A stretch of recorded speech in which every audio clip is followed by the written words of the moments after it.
Elies Joan Mercader d'Igualada porten a terme un crèdit de reforç de càlcul mental amb el qual aconsegueixen un alt grau de motivació per part dels alumnes. Els nois i les noies amb dificultats d'aprenentatge treballen a partir d'un gran nombre de materials i jocs que els ajuden a potenciar el domini del càlcul mental. Bé, a veure, avui els jocs que us trobeu aquí damunt la taula per poder-hi fer les activitats, amb aquest és el Fem l'1, recordeu que heu de sumar els decimals. Amb aquest d'aquí us trobeu un autocorrectiu. Aquest crèdit ha estat elaborat mitjançant uns materials i uns jocs. Ha estat creat per un grup de treball en col·laboració amb el Centre de Recursos de l'Anoia i està preparat per treballar el càlcul mental amb alumnes de primer i segon cicle de secundària. El podem treballar tant amb alumnes que tenen una capacitat desenvolupada normal, com amb nanos amb unes dificultats, inclús amb les UCAs de secundària. Bueno, comencem la partida, ja sabeu com va el Trionímum, no?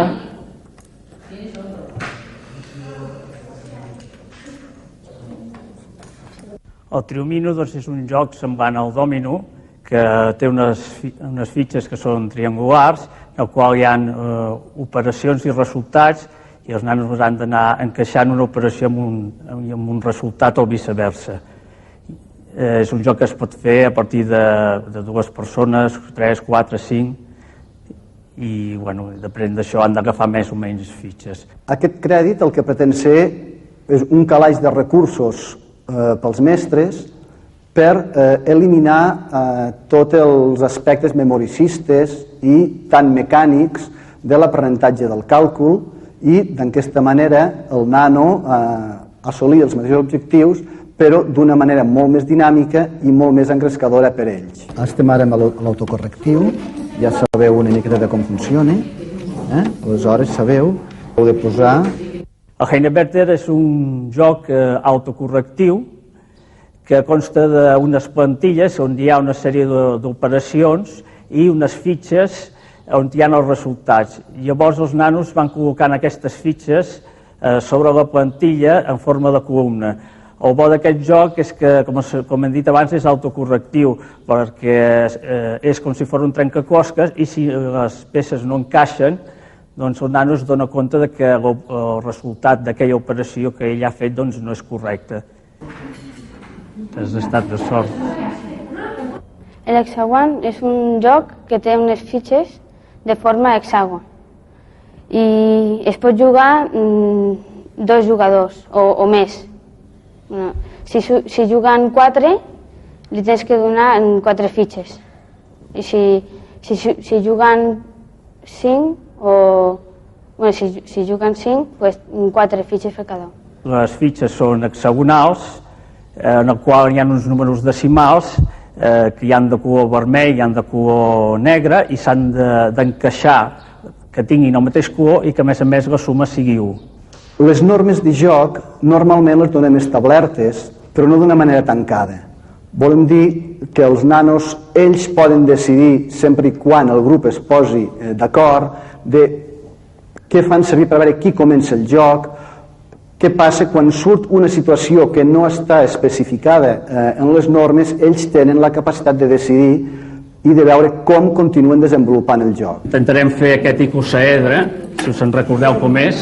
El Creator, que és un joc que hi ha unes peces triangulars, quadrades i hexagonals, que amb aquestes peces ells han de muntar una sèrie de figures geomètriques. A ver, contamos cuántos vértices hay. 1, 2...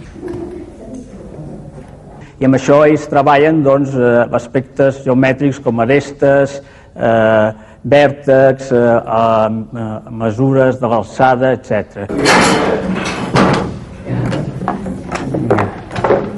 El Multilink és un joc que té diversos colors, té fins a 10 colors diferents, són uns daus, i que els nanos poden jugar en grups de 2, 3 i 4, i el més pràctic és jugar els 5 en ratlla, ja sigui en vertical, horitzontal o en diagonal, O bé poden jugar amb un altre joc que en diem el joc del mirall, en el qual un va dictant com es posen les peces i l'altre, sense veure-ho, doncs ha de repetir aquesta concatenació de peces. A nosaltres, els professors, ens permet atendre molt més la diversitat i a cada alumne o grup d'alumnes explicar-los i que ells aprenguin el que realment necessiten i el que no saben sense caure en una repetició d'objectius que ja tenen assolits. Un altre joc que també fem servir aspectes de geometria és el PVC.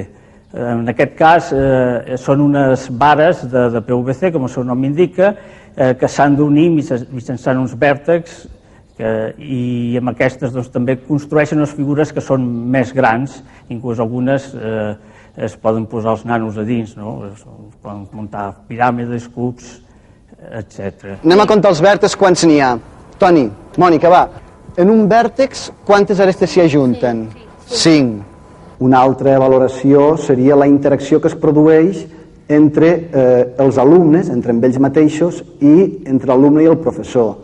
Això ens permet que els alumnes assoleixin unes estratègies que es fan a través de la comunicació entre les persones, sigui entre ells mateixos o bé amb el professor.